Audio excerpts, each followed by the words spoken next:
Okay, I'll also speak in English because why not? I'll do a presentation to you about optimizing application with code splitting with webpack 4. And this will be a coding presentation.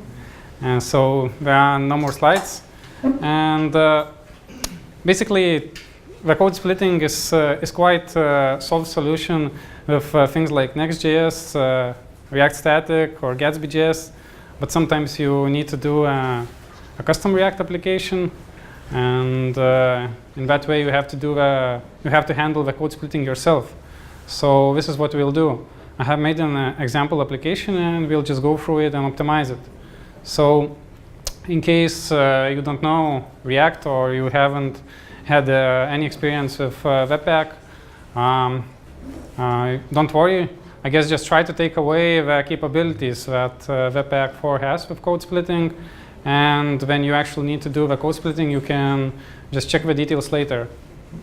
OK, so let's begin. So shortly, why the code splitting is good. Basically, the main reason is caching. So we get a good caching, and we can ship less code to the users. So we can ship only the code that user currently needs and load everything on demand. And it's also good for developers because it forces us to do better structuring of application. Because if you want to do some good code splitting, you need to structure well. And the only downside is that the build gets complex. And especially if you have server-side rendering, then the complexity rises many times. But this application doesn't have server-side rendering. And we'll go through different types of code splitting. We'll start with simple things and go into more advanced. OK, so let's look at the application that we have. And it's this application. So it's basically a simple application, a post board, which has 3 parts to it. It has this post page with posts. It has this create post model where we can create a post. And it has some rich content capabilities. And the third part is the stats page, which just shows some stats. So 3 parts. And this is what the bundle looks like. This is the Webpack bundle analyzer, and we'll use it throughout the stock to see what's happening with our bundle. This is a production build, and we can see that even for such a simple application, this is already 1 megabyte of parsed code. So on mobile devices especially, it will take a while to load this application, not only for the size that it has to ship through network, but also the size that it has to parse. OK, so let's see. Let's begin the optimization. This is my Webpack configuration. It's nothing special. We have one entry point, and we have named the output. So the important part is this chunk hash. This is what enables the caching part. And we have some plugins. So the CSS extract plugin is just to extract CSS into a separate file. The Webpack plugin, HTML Webpack plugin, is so we don't have to put the script tags inside the HTML code ourselves. It will do that for us. And the last plugin is just the analyzer, which I just showed you. And we'll be running on development mode, simply because it's much faster and we don't have time to wait until it compiles. OK, so let's begin. First thing that we want to do is split our bundle into the vendor part, that is node modules, and into our custom code. And this is the most simple thing, and actually probably one of the best optimizations.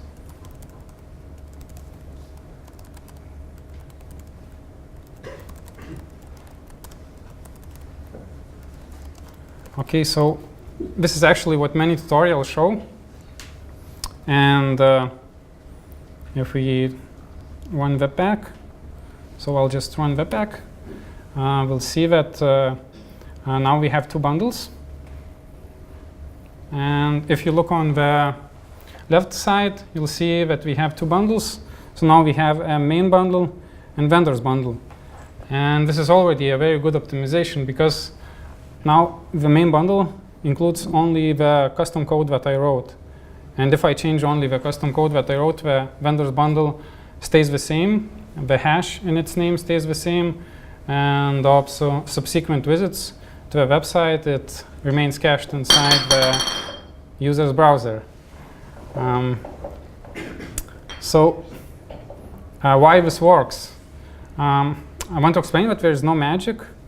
This works because when we say chunks all, we simply override the default configuration that Webpack has. And I want to show you a bit of this configuration. So by default, Webpack has a configuration which looks like this. It says chunks async, and it has 2 rules defined and some more configurations which are not really relevant for us. So what happened when I changed in my file to chunks all? What I said is that I overrode this chunks into all, and basically what it says that the default configuration now should be applied to all of the chunks that we have.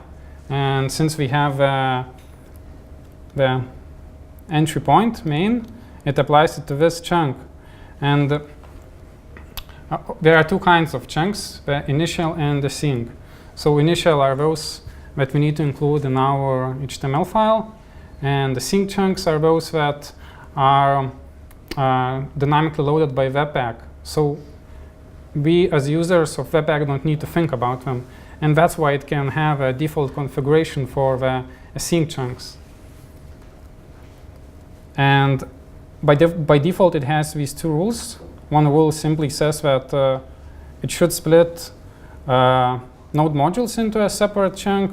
And another rule basically says that if some code is shared between 2 entry points or 2 async chunks, it will also split into a separate one. Okay, so I want to change my configuration because this is still a bit magical, and I like when it's more explicit. So what we'll do is we'll simply define the same rule that we have in the default configuration, but we'll define it ourselves.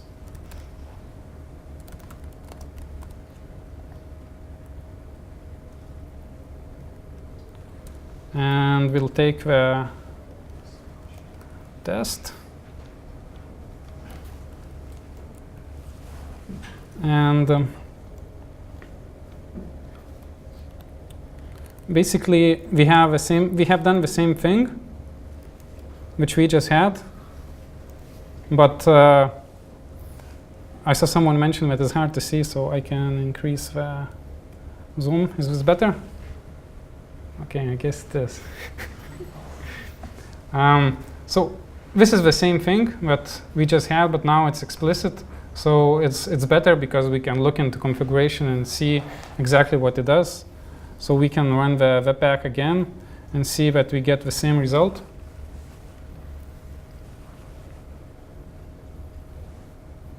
Okay, we still have same 2 bundles, the vendors bundle and the main bundle. And the vendors, the key vendors is just a name of this rule. So I could name this any name, and it doesn't matter when inside the Webpack bundle analyzer the name of this would be not vendors but something else, whatever I gave to it. Okay, so this is already a good optimization, but we can take this further. What we can do is we can also split the vendors themselves into more chunks, so we get even better caching.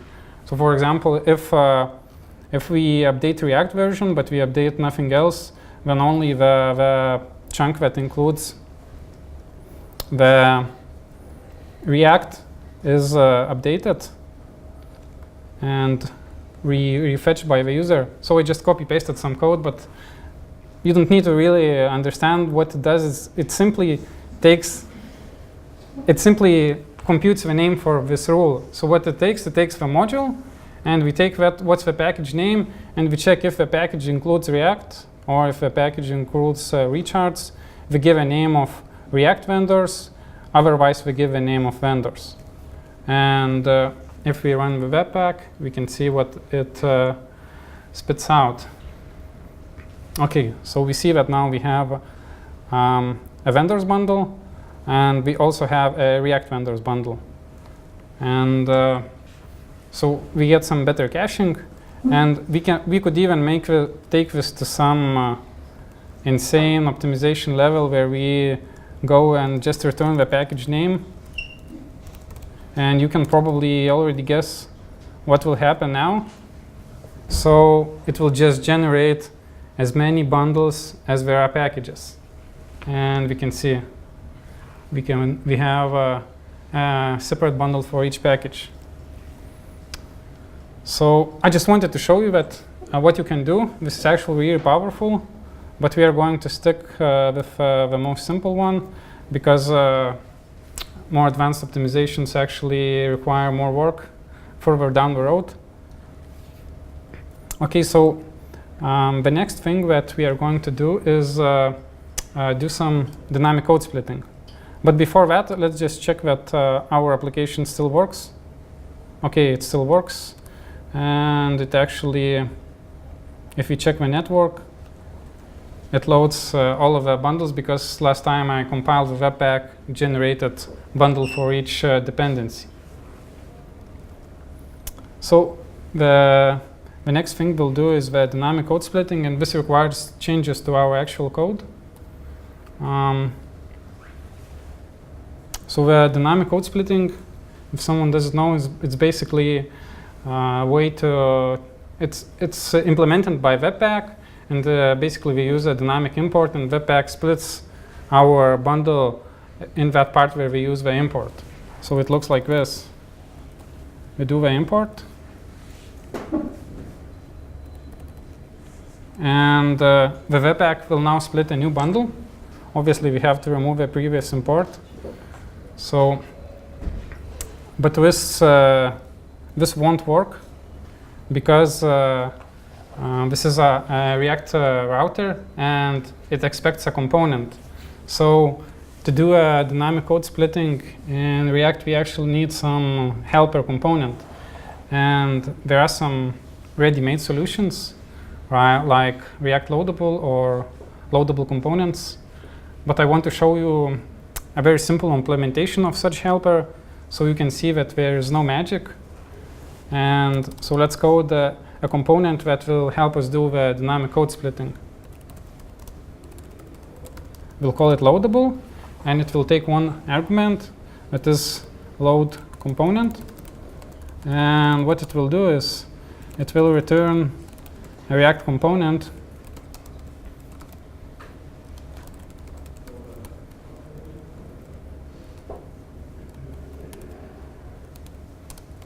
and let's return the component.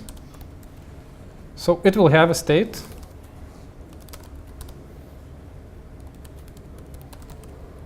It will have a state, which is just a component. And let's define a render. So in render, what we'll do is we'll take the component from the state. And if a component exists, we'll render the component. And if it doesn't, we'll render the null. So there's just one thing left to do on component did mount. We have to use the function load component, which resolves to a dynamic module. So let's do this.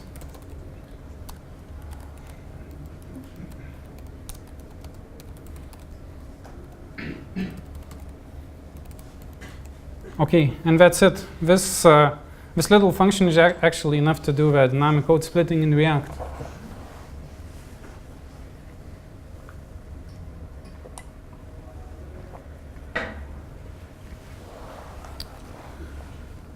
Okay, let's use a function. So the usage is very simple. We'll just say loadable. And we have to change this into a function. And that's it. This will actually dynamically split our application. So let's run the webpack.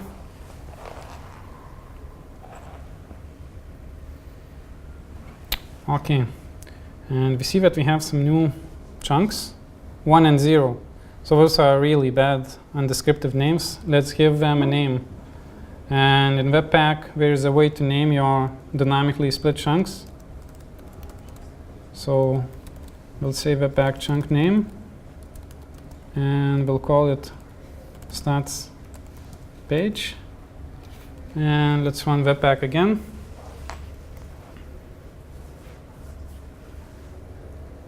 Okay, much better. So now we see that we have two new bundles, one called stats page and one called vendor stats page. So the vendor stats page, it comes like for free because webpack is smart, and the previous rule that we wrote inside the webpack configuration actually applied also for this dynamic import. So now we have a dynamically split not only our code which we wrote, but also the vendors that it depends on. And let's check the actual application. So it still loads, and when we go into the stats page, we see that now we fetched 3 resources. So it's the stats page, CSS, JS, and the vendors. But we have a little problem. If you noticed, when I go into a stats page, there's this short flash of white screen. And it happens because when I go into a stats, it has to load all of the dependencies. So we have some nice optimization, but the user experience is not good anymore. And we can actually fix this. We can fix this by preloading the dynamically split part. So let's do that. So my little helper, it cannot do preloading. So let's remove it, and we'll use something better. So I like the library called loadable components, and let's use it. Basically, it does the same thing that I just showed you, but obviously it has some more advanced capabilities. And let's extract this into a component. So we'll call it const dynamic stats page, and let's use it here. Okay, so this should still work the same way it did before, except that now I'm using the external library to do the dynamic code splitting. But what this enables us, it enables us to do some preloading. So let's go into our navigation, and this is a simple React router navigation. And what we'll do here is we'll do on mouse over, we'll do the preloading.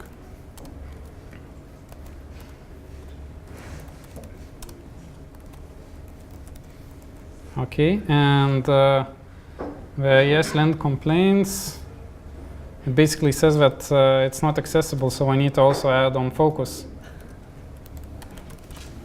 Okay, so now we have some accessible preloading. Let's run the webpack,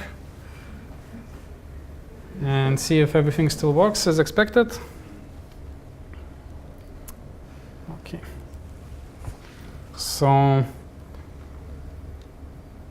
now the experience is nice. You see there's no more flashing of white screen, and it's simply because when I hover over the stats, you see it does the preloading. So we just fixed the user experience. And you might think that I intentionally do the clicking slowly, so I give it some time to load, but I don't.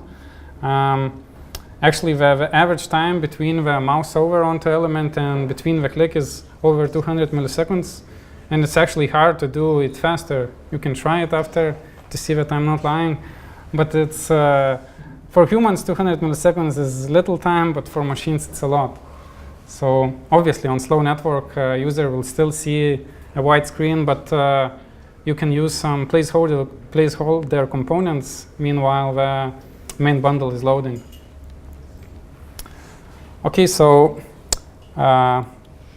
we want to do the same optimization for the create post. So let's just do it. It's nothing new. We already know everything.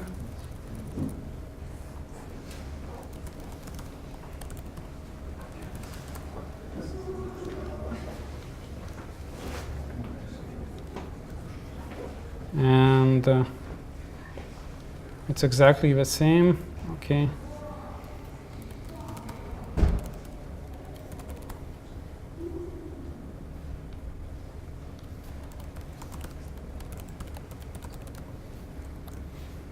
Okay, and let's use it.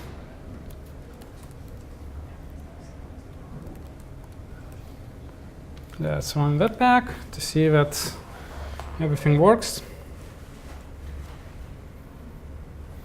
Okay, so interesting thing happened. If you look at the bundles that we just got, we have now many bundles, and actually one of them is like unexpected bundle. So for the create post dialog, we got a create post dialog chunk. We got a vendors create post dialog, and then we got one extra, which is called vendors create post dialog stats page. So basically, webpack is smart again, and it looked that I have two dynamic bundles, and some of them share some code, and it basically created an additional chunk, so there's no duplication, and so it's nice. It comes out of the box. We don't really have to think about it. And now if I go into create post, we see it loaded. It loaded all of its dependencies. Everything still works. And we have a nicely optimized our application. Now, when the user comes to our site, we only load the code that actually user needs at that point of time. And as he is navigating and using the application, we load all of the rest. So there's one more thing I want to show you, because we still have one problem. And the problem is that if we check the Redux, not React, but Redux, and we reload our application, we see that in the initial state, we have these posts. Okay, I'll try to zoom in more, not as much. So we have a posts reducer and a post form reducer. And the problem is that the post form reducer is used by this dialog, which is not yet loaded. So once again, we are sending some code to the user which user doesn't need. It would be nice if we could also load this part dynamically. And we actually can. So Redux is capable of dynamically inserting new reducers, and it's actually in official docs. So if we check the API reference of the store, there's this one little method at the end of documentation called replace reducer. So that's basically all of the documentation for it, and one sentence. So it's not really well known, but this is possible, and this is what we will do. And I have written this small library to help us do that.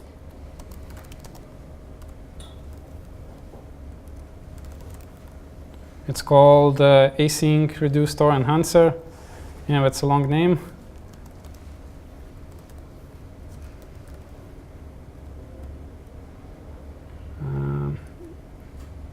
Yes, async store creator. So this library is it's actually 40 lines of code. It has 0 dependencies, and it uses the function that I just showed you that the Redux by default has. And it also does a little bit more to allow us to inject not only the reducer, but also middleware. And the usage is straightforward. So it takes 3 arguments. It takes the create store. It takes the apply middleware, which we which we take from redux. I don't know why it wants to import it from somewhere else. Okay, and then we'll just take the compose reducers.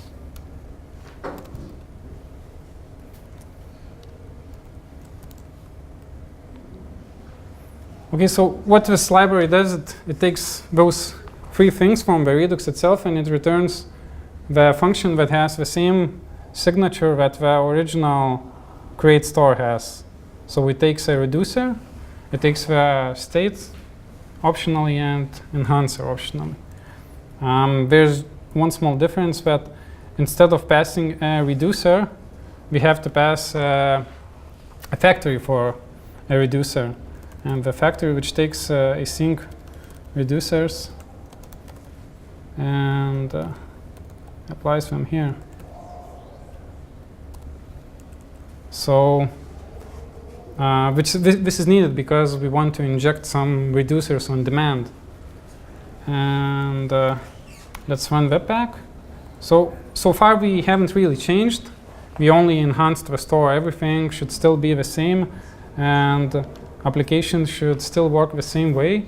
It just did, but it doesn't. We see that we have some error, and basically this is what happens when you do live coding. So I see I have some mistake here. I guess that was the cause. And there's some problems in here.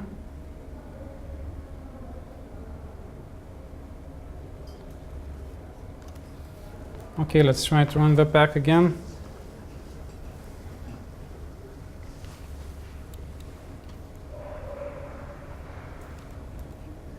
Okay, we still have an issue. So now I have to do some live debugging. And I guess the issue says that subscribe is not a function. So we ruined our store. Let's see if our store, okay, it still has all of the methods. And maybe I made some mistake in here. Obviously I made a mistake in naming.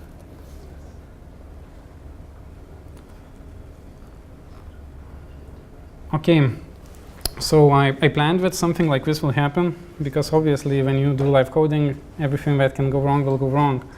So we have some things to help us, which will be a simple,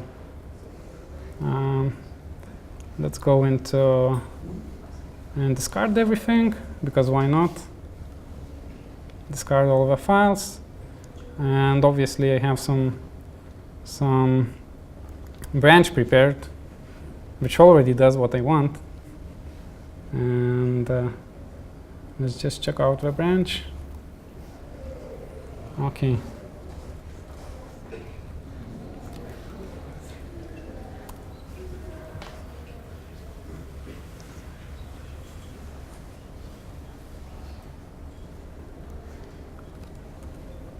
Okay, it works.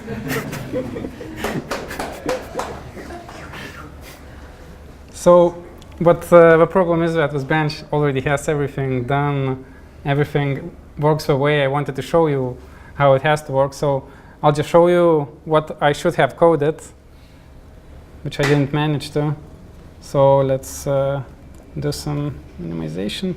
Okay, so now when we load our application, we see that we have only one reducer called posts. And when I click on the create post, another one appeared, a post form. And it works actually. So what happens now, dynamically we load a reducer, which allows us to have modules in our code, self-contained modules with React components and all of its state and its dependencies, which is real nice because now we can do a modular application. And so how this works is that so we have the same async store that I showed you, that we created. which had some problems which I couldn't debug. But now we also have this component, a post form. A post form now exports. So previously it was like this. We had a post form which exported just a regular component. And the only thing that we actually changed is that we added this higher order component called WebStore enhancer. And what this higher order component does, it injects into the Redux store the new reducer, the post form reducer. So, and how does it inject that? Well, the only part of code that you have to care about is this. So on component will mount, it simply takes the Redux store from the context, and it calls the two new methods that Redux store now has because we enhanced it. So it calls the inject reducer, and it calls the inject middleware.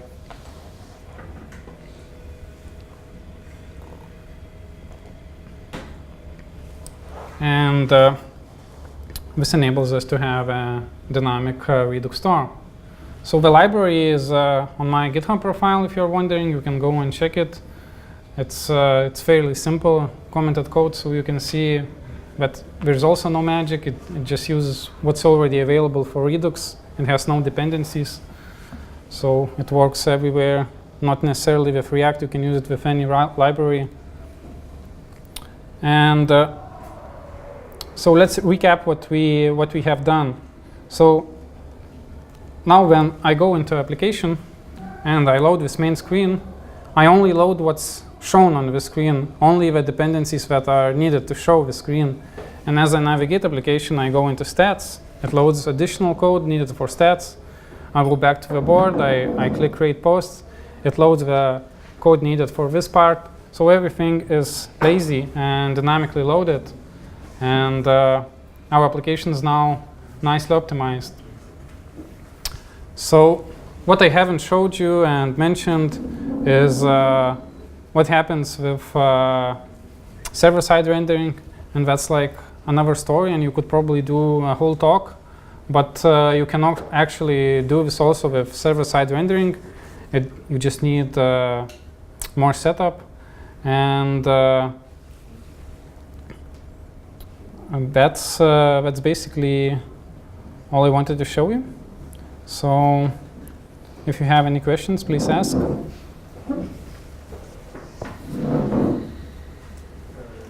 What was the point to split the reducers?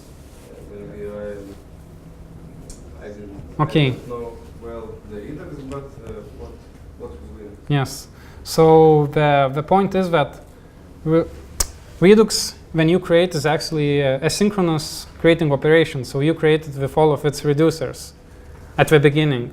And when we do code splitting, some of the code also has reducers, right? But now we have those code parts split, and the reducers are still in the main bundle.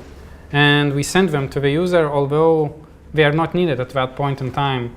So the point of splitting the reducers is that we also send only the code that user currently needs and load everything else on demand, including the reducers.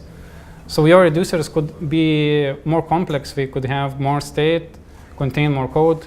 You could also have some middleware, which you also inject on demand. So it's just to do some better splitting. So this automatically bundled with those bundles that the webpack is split. Yes? Yes, the webpack includes the reducer inside the dynamic bundle. So in this case, in this application, it was included into this model that has the form. So, any more questions? Yes? How would you optimize the widescreen problem for mobile? Yeah, that's a good question. So you obviously cannot do a mouse over, but there are multiple other ways. One way is to just use a preload or prefetch. So Webpack has this kind of configuration. You saw when I gave a chunk a name. I said the Webpack chunk name. So you can also do something like Webpack prefetch true or something like that. And what it will do, I think it will add a script into the HTML, or it will do some custom preloading, which basically looks like this. It loads your main bundle, and as it's done, it loads the lazy bundles.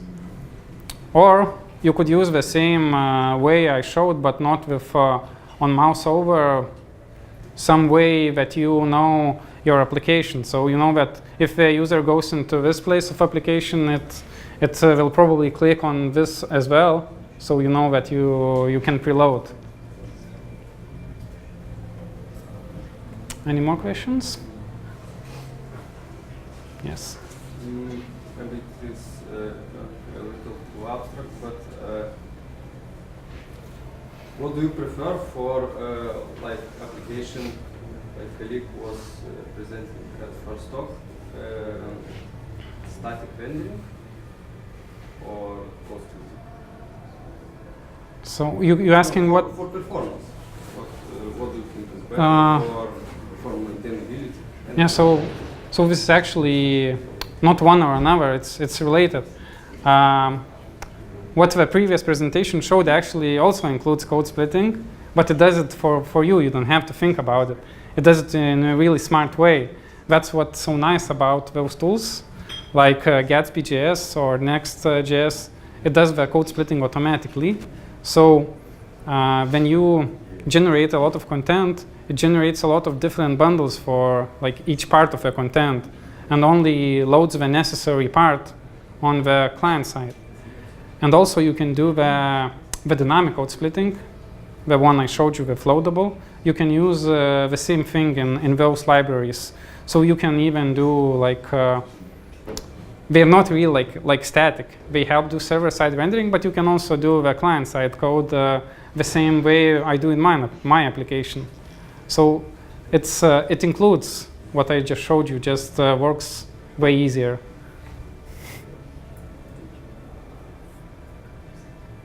Any more questions? No one? Okay, then thank you.